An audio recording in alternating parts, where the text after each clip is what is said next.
Welcome back. It's 12 o'clock now here in the UK, so I hope you had a little bit of a bite to eat, maybe. We are now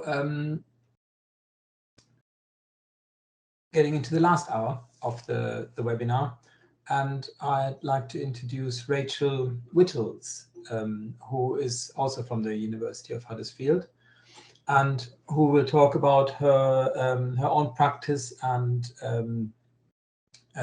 what she's doing with the connection between the career service and the disability service. It's one thing that we found is actually really helpful when the two services can work together in universities.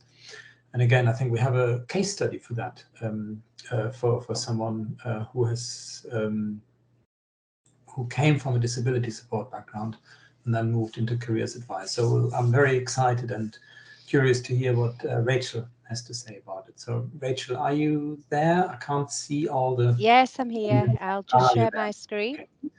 Brilliant. Thank you very much.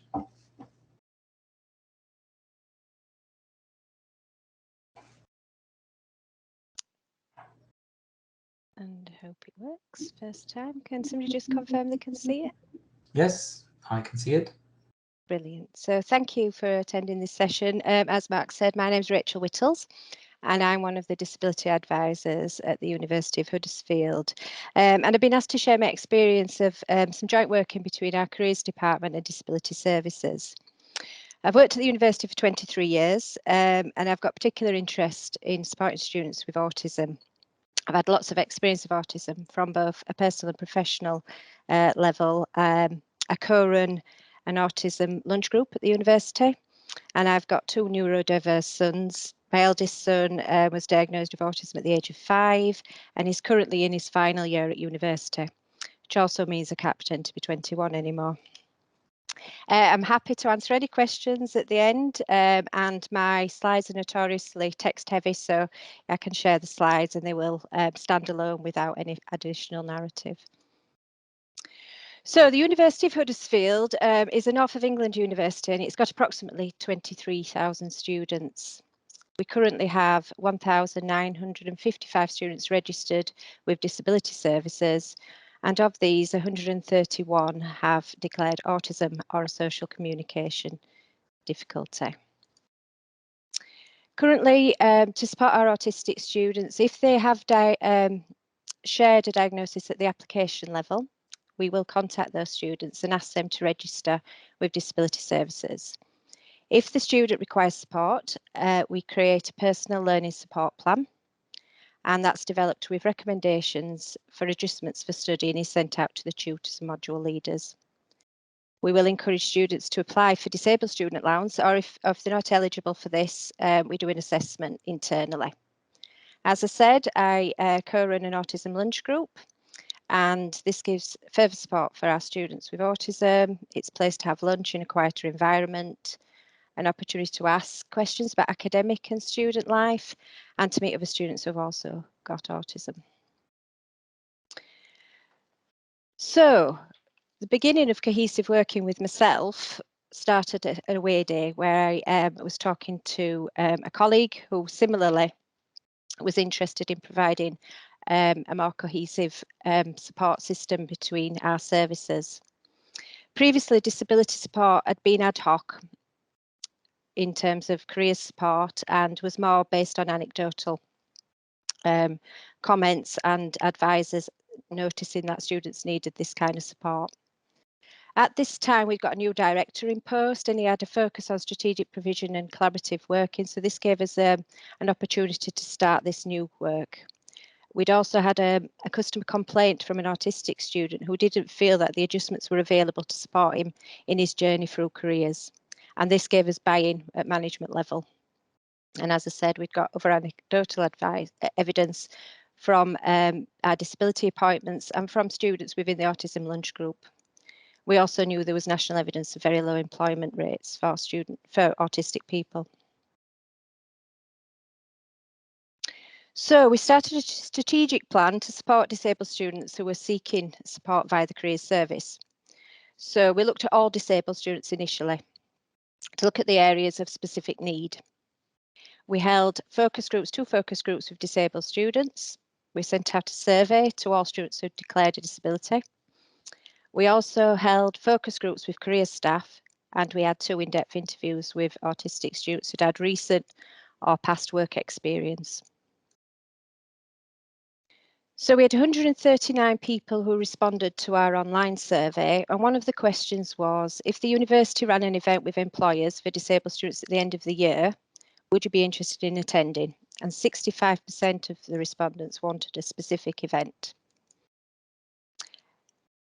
Positively, 85% felt that their adjustment requirements were being addressed, but 70% felt they'd need more opportunity to gain work experience, and over 20% felt negative or extremely negative about leaving university and seeking employment. So the Career Staff Focus Group was held initially in March 2019, and we identified that there were some gaps in service knowledge, that there was a desire for greater understanding of unseen disabilities in particular. Staff thought it'd be helpful if they could see the students' personal learning support plan. They wanted to have extra time to discuss things such as disclosure or sharing issues. And time to talk about things like outside provision, as we've already mentioned, things like access to work. And staff also felt that some students needed a private space rather than having discussions in an open area.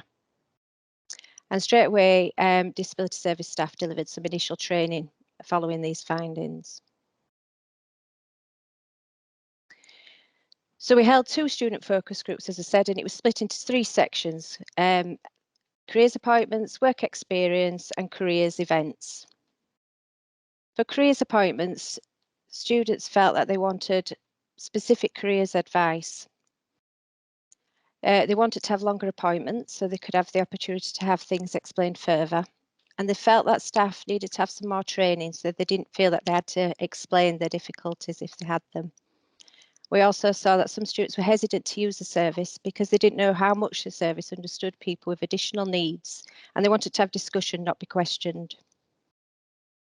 With regards to work experience, students said that they needed some advice regarding sharing or disclosing information about their disability. They wanted to work for an employer that's looking for disabled students in some circumstances, and they wanted to know if employers had the right facilities for any adjustments they may need. They'd identified that they sometimes had difficulties getting along with colleagues, and they had struggled in the past to get opportunities and get past the interview stage. For careers events, students had said that it looked too busy, they thought it'd be too loud, they didn't like crowds. They've hoped that there might be a quiet area at the fair. They felt that training was required for academic staff so they could help students find work experience, but they did feel that they wanted to speak to employers. With the interviews for 2 students, one of the students had just undertaken a year's placement in Florence, and another student had past experience in employment with various degrees of success. Some of the themes that came out was the need to know in advance what was expected in the workplace, and an opportunity to meet with their future employers and be shown around the environment before starting their work. They felt it was important to have a particular person, for example, a mentor within the workplace of whom they can ask questions or seek advice if they're not sure who they should go to. And in particular, they thought it'd be helpful to write down any instructions around the job so that they could refer to it.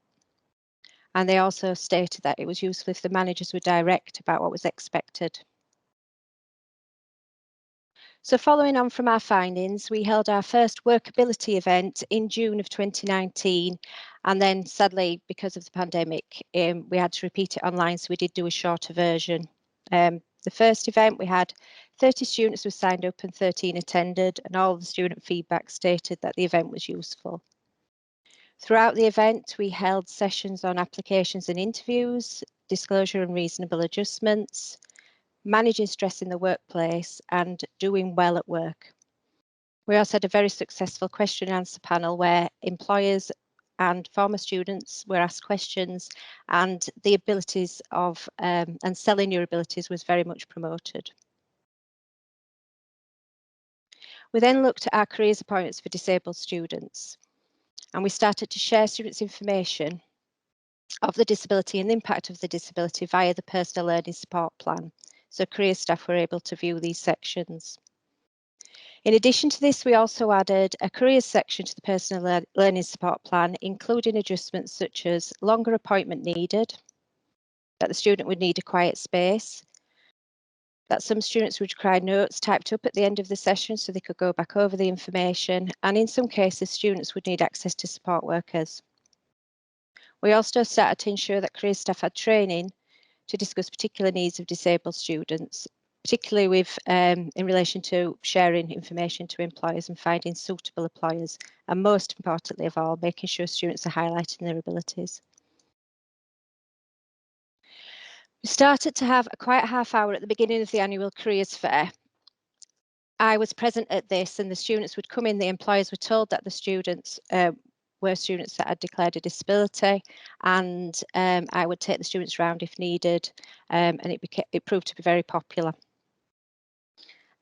We also started to signpost specific employment support, so these are the external agencies such as Access to Work, the My Student Plus Careers Help, and the Change 100, which offers internships for talented disabled students with mentoring as part of this. And what we did have was a representative from the Change 100 scheme who attended the university and helped any of our students who were applying for this initiative. We also started to develop a plan to provide work experience opportunities for autism, because we identified this group of people had particular difficulty, so in some cases, visualising this transition from university into the workplace. So moving on to current strategy. Obviously, this was before the Image Project had published this, and I'm very much looking forward to being able to implement this into our practice. So this is one of the main strategies that we'll now be using. We're also continuing to develop and improve strategic planning for supporting disabled students and providing career support. And this involves regular meetings with disability staff and careers staff. Now that we're back in the actual world, we're hoping to expand and develop the workability event, working again with students and discovering what the current thinking is and what students would like support with. We're also continuing to review and develop PLSP recommendations. If something's highlighted to us via students or staff, we can review this and see if it's plausible to add this to the personal learning support plan and set that expectation with students. We're also currently revisiting the career staff focus groups to get a more up-to-date view of how staff are feeling in terms of supporting our disabled students. And we're signposting to existing training that we're developing within the university. And then we're hoping to develop bespoke sessions with career staff based on anything that they feel that they'd like support with. We also saw that although we had a plan to provide work experience opportunity for autistic students, the pandemic sadly put a bit of a pause on this. So we're hoping to revisit that and start working with local employers to educate them and to educate our staff to support those students into some short work placement opportunities. We're also this year excited about launching the Autism and Uni Toolkit, and we're hoping this will enable us to include information about how to access the careers department so that this becomes more transparent for our students. And that's everything, if anyone has any questions.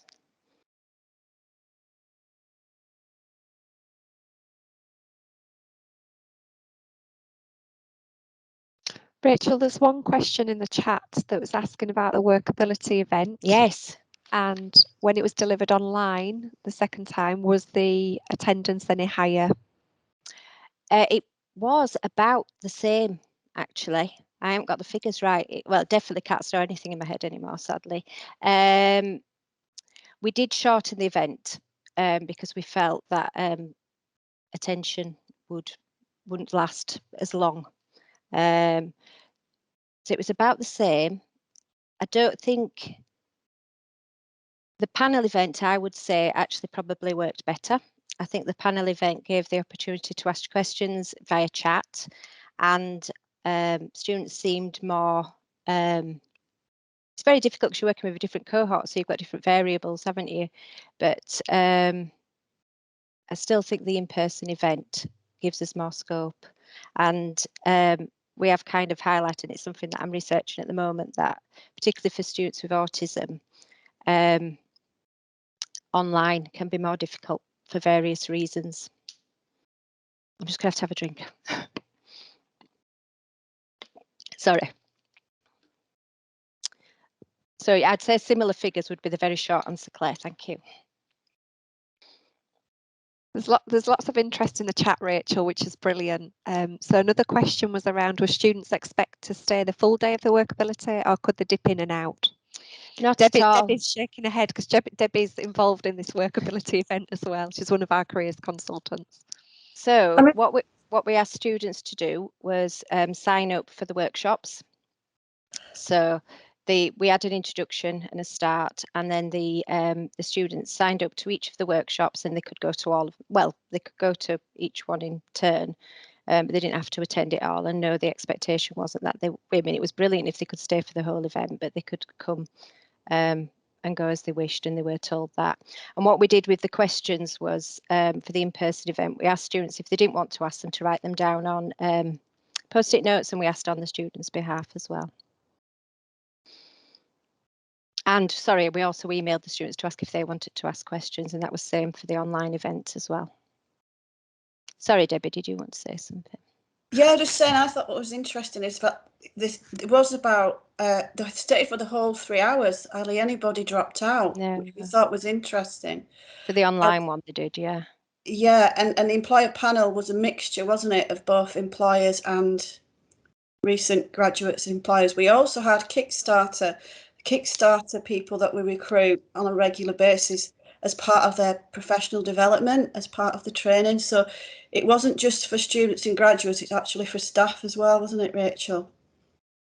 Yes, it was. Well, any opportunities that we can to get staff involved and aware of different communities is an opportunity we don't let go of, isn't it? Mm-hmm. Sorry, Claire, I can't multitask, and I definitely didn't look at the chat. Was there anything else in there? There's just one more question relating to the regular meetings between disability and careers. What are the discussion points? What outcomes do you hope to achieve? Sorry, Claire, something dropped in the middle of that. So this one was just around the meetings between ourselves and how they're structured, what the discussion points are during these meetings, and what you hope to achieve out of them. Right, yes, so we hold them once a month, and the aim is, well, there's two things going on. There's regular meetings that will inform more senior management, including yourself, isn't it, Claire, to get a proper strategy in place. I think, you know, without the strategy, it all becomes too ad hoc. So we currently are looking at improving our links to outside agencies, so making sure that we're being responsible about what links we're putting on our website, so that students, I'm just trying to think of the list. We had it yesterday, Claire, and I've already forgotten. We're hoping to achieve a joint up service between our services. You know, in the past, students would have received support from us, but yet career staff weren't even aware that a student had extra support needs. So that conversation was having to start at the beginning of the careers appointments. So I think even for the success of the this current toolkit, if staff don't even know that the student has shared that information, career staff don't know who has declared or shared a disability, it won't work. So I think the cohesion's essential, that career staff know the information that's already been shared to disability services. Just to add to what Rachel's saying, the key themes that are in the meetings are around continuous improvement and what can we do to continuously improve, Absolutely. whether it be the website, whether it be the appointment types that we do, whether it be our skills and knowledge. So we've got a long list, a long wish list of what we want to achieve, and we're just literally tackling them in bite-sized chunks at the moment. And I think that was the end of the questions. Thank you very much. Look at me being concise. Yes. Thank you very much, Rachel. that. And also thank you for organizing all the other things that you did for today. Okay, so we'll come to the end. There was a question about the recording. There's a message that it hasn't been, the recording has ended, but according to my screen, it's still running. So we'll see how that goes. I'm just gonna we want to do a bit of an evaluation of the day today. So I've got a few more slides, and that will lead me to the evaluation. And then we do have until 1 o'clock. So if there's some more discussion going on, if people would like to have a chat in the larger group, then we can just leave that running, and that can happen. So I'm just going to share my slides from here.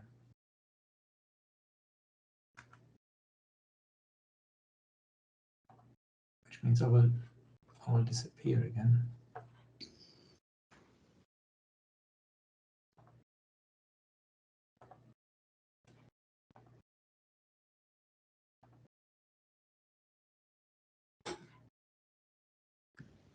Okay.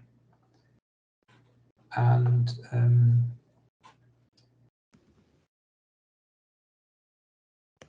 so first of all, thank you to everyone, not just the presenters, well, especially the presenters, but not just, also everyone else who contributed. There's a very long chat history for the last few hours, and I'm trying to export this and see whether I can put it into a document. The other thing I said earlier in the chat is that we will make the good practice guide and the training material available to all attendees. But please keep in mind that these are draft versions still. We're still working on them. Some bits may be incomplete. The design isn't quite finished yet, so I wouldn't want you to distribute it. Just hold on a month or so, and then you can get your hands on the final version, which will be freely available. There are a few final thoughts from me, and these are a few tips that have come out of the various bits that we did. So it's not just for careers advisors, it's something that's perhaps a bit more universal. So the first one is, that has come through basically from all the professionals that we talked to. It's about increasing your understanding of autism and what is best support practice. So obviously that was at the heart of the resources that we've created for this project. But there's a lot of material out there, and a lot of links have already been shared in the chat. So please go and have a look at the resources that are out there and get a feel for what other institutions are doing, what other charities are doing, and how they approach the support of autistic students and the support, especially during this phase of looking for a job, thinking about the future person that the student wants to be, and how they can reach that goal and get into a job and keep that job. The second one is about your own personal practice. What is it that you can change about your practice based on a better understanding of autism? And a lot of the things that you can change, you really don't have to ask anyone for. You can do it yourself without asking for permission, without making a substantial change in your institution or in your daily structure, or how you deal with things, or the publicity, or any of the material that you're working with. You can make a lot of these changes yourself just by keeping improving and questioning what you're doing and why you're doing it. Which brings me to the first to the next point. Try to just set yourself an aim of maybe changing one thing a month, or trying something new once a month, and then see how it goes, and perhaps it can be part of your normal practice.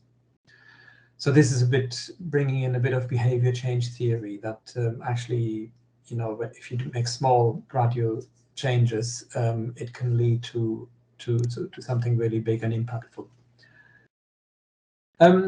Number 4, have a bit of a reversal or an inversion of the power dynamics that usually exist.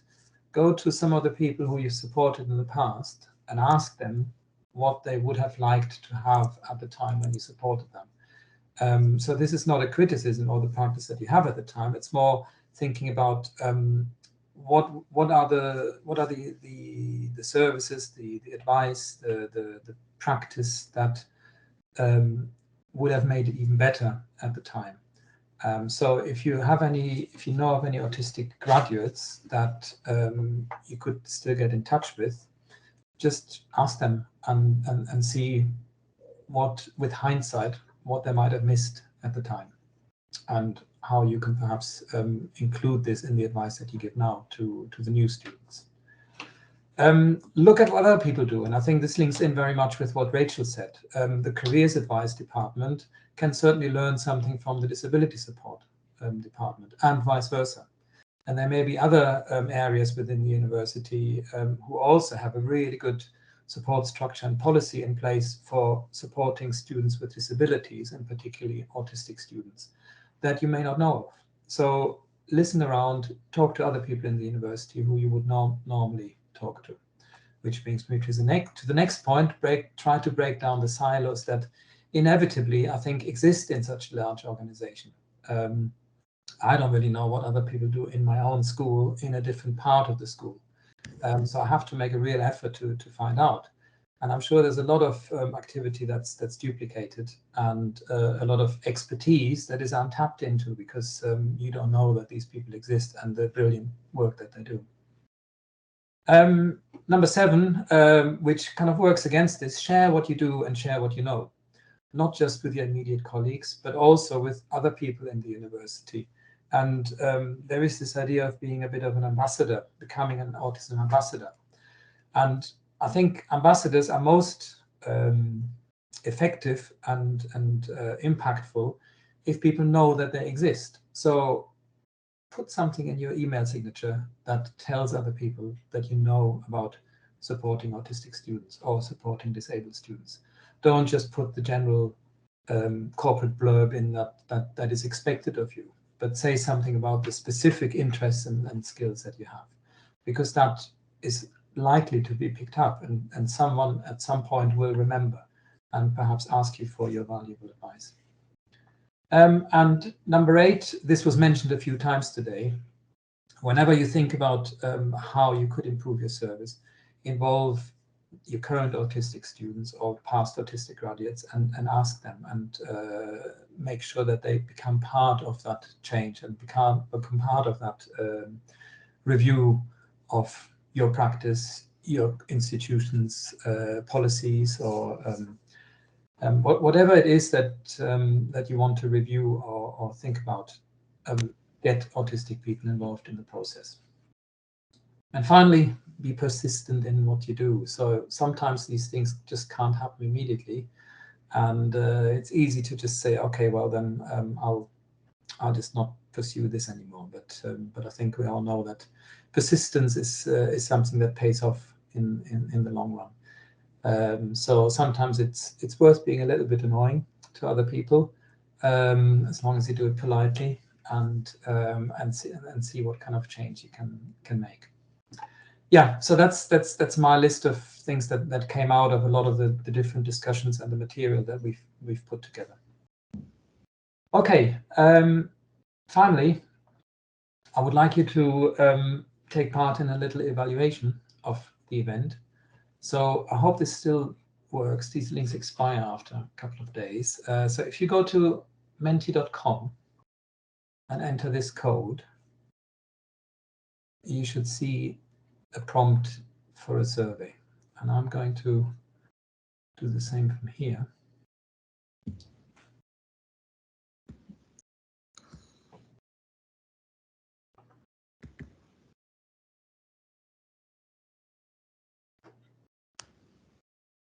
Yes, it's still the code.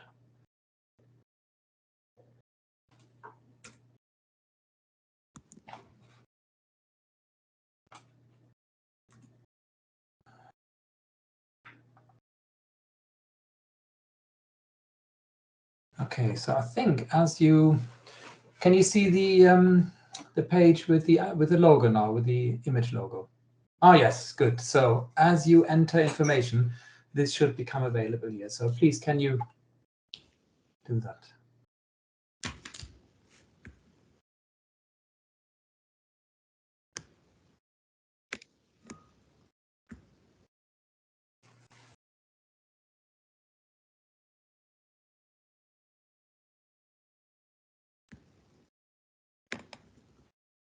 Brilliant. 7 people have participated. And I'm just going to have a look at the list.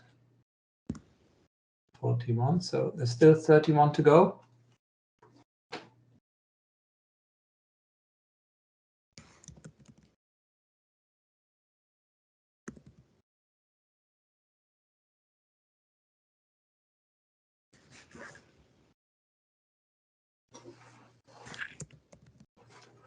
Okay, useful, that's good.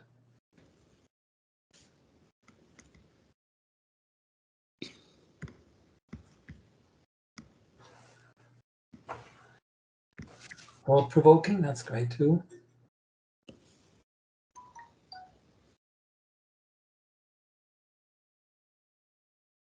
It says comprehensive. I should say there's we've only shown some of the outputs from the project. So when it is all published on the website, I'd really like to invite you to come back and see what other resources are there, because you will be connected in your institution. And the other good practice guides we have are for academics, for managers, senior managers, and for employers. So these are all resources that you can then pass on and link other people to.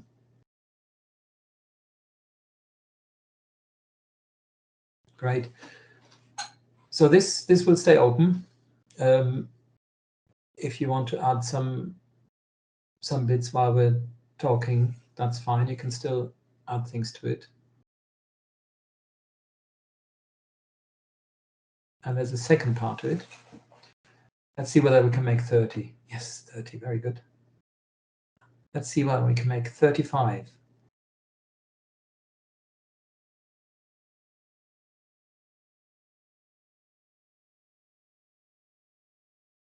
Maybe not now.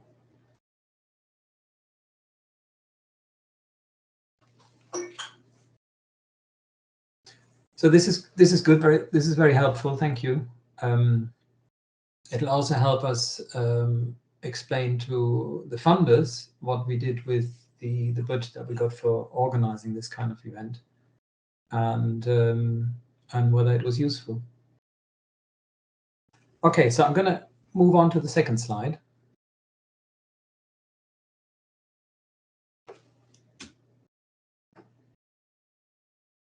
And this is more of a question about your personal and your professional practice. Based on what you've heard today, learned today, is there anything that you already know now, or any plan you have about something that you will change? Either you personally, or perhaps try to make a change in your institution.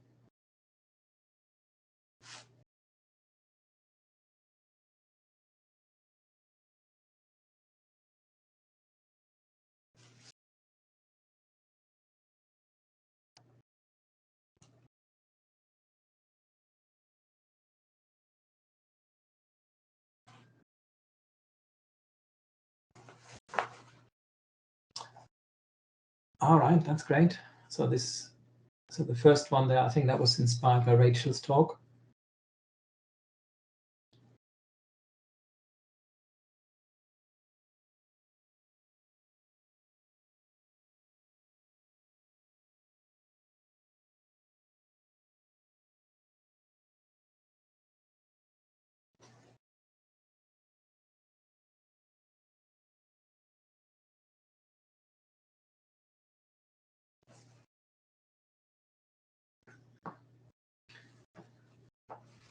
Targeted initiatives, yeah, that's great.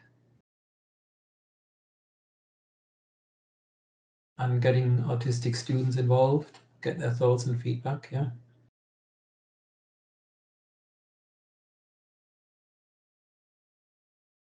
Yes, and this joint strategy, I think, between disability and careers, and there are probably other teams in the university as well. I love the idea of including career support in the DSA assessment. What a fantastic plan. Oh, where was that? I missed it. It's someone who's a DSA advisor who said, maybe I could include that in my my DSA report when you're doing intake with students. Great idea.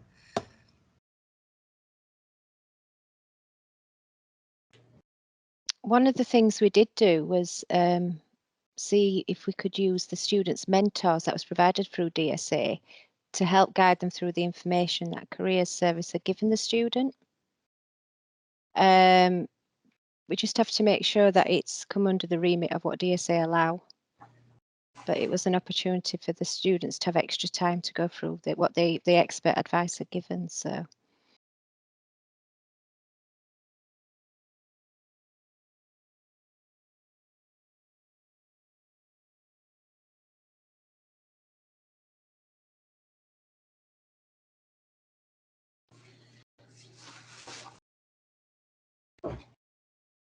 Yeah. This is all great. So we'll collect all these, and we'll, in the next few days, I'll send out another message to all the attendees with the materials and with the evaluation data as well.